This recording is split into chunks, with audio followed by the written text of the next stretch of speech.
right, let's move on. So let's move on and talk about this year's Gen Con. So we're very excited to go. I'm super excited. Couldn't sleep at all last night just thinking about all the things. I've got a list of things. It's 5 days. Yeah, 5 days away. So we're almost there. So I've got a list of things that I've been keeping this list for 6 months. I started 6 months ago writing down things that that I'm interested in at Gen Con, and so I'll talk about some of the things I'm interested in, looking for, and seeing. And John will talk about some of the stuff that John's a little different than me. I'm more of a tangible guy, game guy, like the tangible stuff. John's more of an experienced guy, so he's probably going to talk about more experienced stuff, and I'm going to talk about other stuff. So I'm just going to go down my list and talk about some of this stuff in the order that I actually wrote it down. So one of the things I'm looking forward to are the Ashes expansions. There's going to be 2 Ashes expansions at Gen Con. I don't know if I'm going to get them because I don't know what the supply is going to be. Right. And also, I'm not sure I want to fight the Seafall crowds because Seafall is going to be very popular and people are going to fly to that table for Seafall. So I'm kind of hoping that the Seafall people muck up the table and that 2 days into the con I can go by there and get the Ashes expansions. Right. There's also a Ashes promo that I'm looking for, Lulu Firestorm. I was very lucky when I bought my copy of Ashes. I actually got one of the promos in my copy, which was like a rarity. Like every once in a while they threw a promo in a copy, and I actually got the one lady, I can't remember. She's like on the horse. I can't remember what her name is, but I got her. But there's another one that I would like to have. So I'm kind of looking for that from Ashes. The promos are actually a really neat thing about Gen Con. Kind of whenever I saw some, I grabbed them because often it was for games that I didn't care about, but you or Rick or one of our other friends had the games and were really interested. And I think some people even, and I don't know that this probably isn't encouraged, but some people just grab the promos and then slap them up on eBay and can make a little bit of money with that. But the promos are definitely a cool thing about Gen Con, that you go and visit this booth and you can get like a card or a plate piece that's just really unique to Gen Con. Yeah. And Gen Con, if you've never gone, they give you a coupon book when you get there. It's a big, thick coupon book, and a lot of those coupons are for promos. So you take them to the booth and you give them the coupon and they give you the promo. Yeah. One of the promos that I really want to get this year, which it's not on my list because I just found out about it like yesterday, and this is something you have to pay for, so it's not a free one, but they made a Blood Rage figure for the Blood Rage game based on... You're already sold. You don't need to hear anything else. I didn't even know. Based on Sam Healy, which is one of the guys on the Dice Tower. So each one of the Dice Tower people, see, they're famous and we're not. Right. So each one of the Dice Tower people have their own game figure. I think Tom's is for Arcadia Quest, and Sam Healy's is from Blood Rage, and I love Blood Rage, so I'd like to get that. So I'll probably belly up. That money goes to help the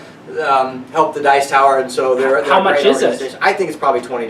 Oh wow, geez. Yeah, it's not a cheap one, but the money goes to help the Dice Tower to continue to make videos and stuff like that, and so I have no problem supporting the Dice Tower. I've watched 1,000 of their videos, and and that's $20 is pretty cheap. I pay $170 a month for my TV, and I get nothing out of that. So I get something out of the Dice Tower, so it's entertainment I don't mind spending money on. So sure. The promo I'm really excited about, and it's rare that there's a promo that I'm like, oh, but I really like the Star Realms, and I really like the Cthulhu Realms, and they're releasing some promos, their cards for that specifically. So I'm kind of looking forward to seeing. What'd be really cool is if they put a QR code on those promos, and then you could scan those into your device and play those cards on your device. That would be awesome. Nice. They do have a thing that you unlock promo packs, and they just give you all the promos from the last year or whatever. Oh, that's cool. That would be really cool, like a QR where you could get a digital promo card. Yeah, exactly. Yeah. So that would be awesome. Yeah. Another one of the things I'm looking forward to is some myth stuff. I'm a big myth fan. I've kickstarted Journeyman. I'm waiting for that to come out.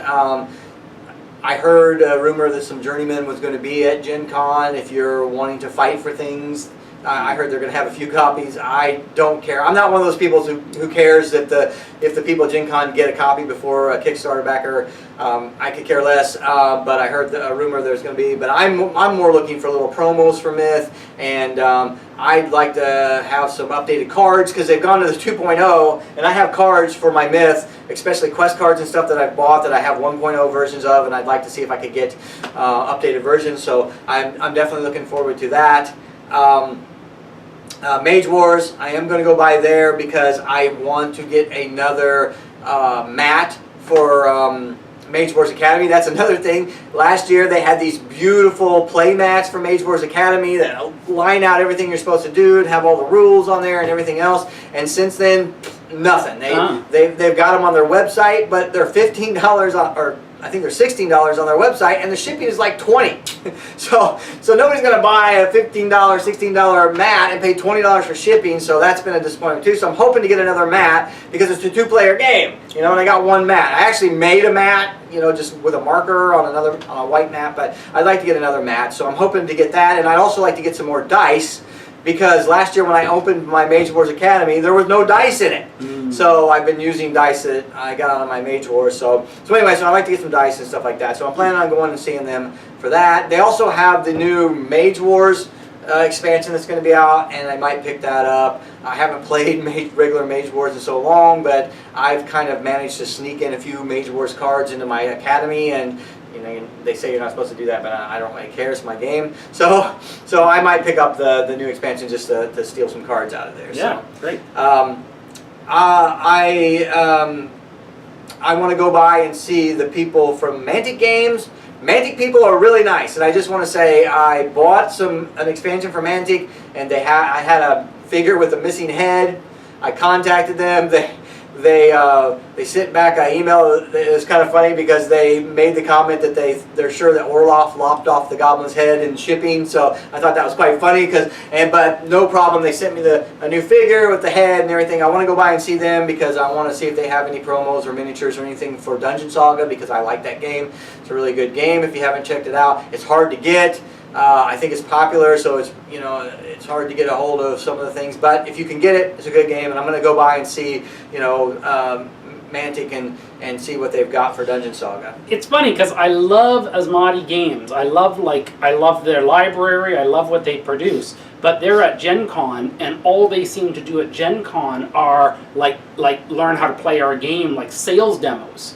And I think they rent their own room. Last year they did anyway. And I would have loved to go do something with them, but there was nothing on their schedule that had any interest to me. I'd already bought the games that they were trying to do sales demos for, and they didn't do any tournaments, they didn't do any free plays, they didn't do anything. So it's too bad because I'd really love to go and do something at the Asmati booth or whatever, but last year there was nothing that was of any interest. And again, this year looking at their schedule, I don't see anything that I really want to do there. Yeah, and the sad part is with them buying up a bunch of other companies, that might be a trend that's going to, keep happening. You're probably thinking of Asmodee. Oh, okay. Right? So, and that's different from Asmati. Oh, okay. Yeah, All right. And I don't think Asmati's bought anybody. They're Okay, small. okay. Well, yeah, I'm getting those two confused. Yeah. So, Yeah. All right. So It's my Canadian accent. Yeah, it's I want to go by the MegaCon games. I'm one of the people who backed Mercs, and one of the things that they did with the Mercs is they forgot to print a bunch of cards for the game. So they pretty much said, here's a PDF, print your own, which is bullcrap as far as I'm concerned. But I'm hoping to go by there, and I'm hoping that they have those cards that you can at least buy. I mean, take my money, sell me the cards. I'd like to have the cards for the game, I think it's ridiculous that they give you the plastic figures. Here's some figures that you can use in the game, but there's no cards for it. Yeah. It's funny because so many board games, you really could pirate them if you wanted to. Yeah. You could photocopy all the components and have like a pirated version of the board game. And nobody does that. Every board gamer I know cares a lot about the components. So the idea of saying, here's a PDF, print it out and play, that's going to aggravate any board gamer. Yeah, and it is aggravating, So anyway, I'm kind of hoping that they kind of at least bellied up and printed some cards for Gen Con so that the people who come there can at least buy them, and have the cards for the game.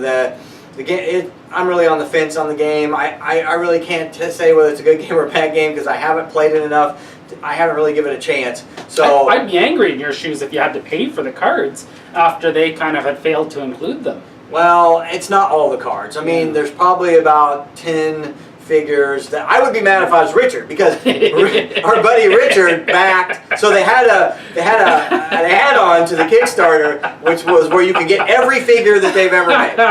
And my friend Richard backed that.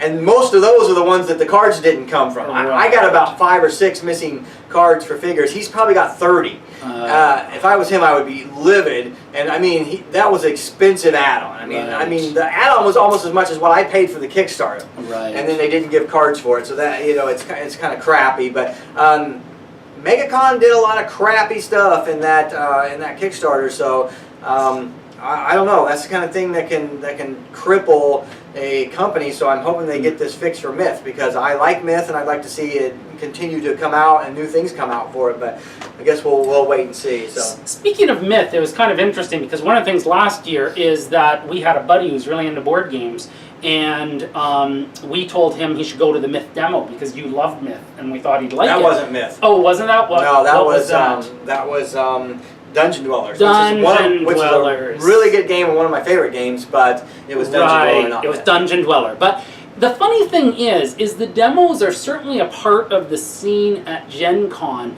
but oftentimes the demos, they kind of streamline the game, they cut stuff out so that it'll go faster or whatever, and sometimes you don't get the greatest experience of the game. Yes. We demoed Shadowrun together at Gen Con, and I thought it was okay, but when we played that ourselves back home, it was way better than the demo was. And Dungeon Dweller, our buddy went to this Dungeon Dweller demo and hated it.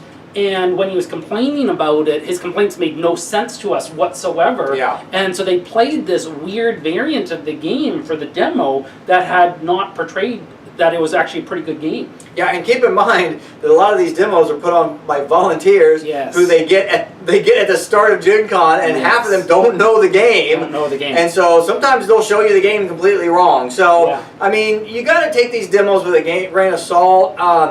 Demo the game, definitely, but then go and read some reviews, watch some watch it played videos. Who's that guy that does the watch it played videos? Well, anyway, it's him and his son. His name is eluding me right now. I'll put it here on the screen, but.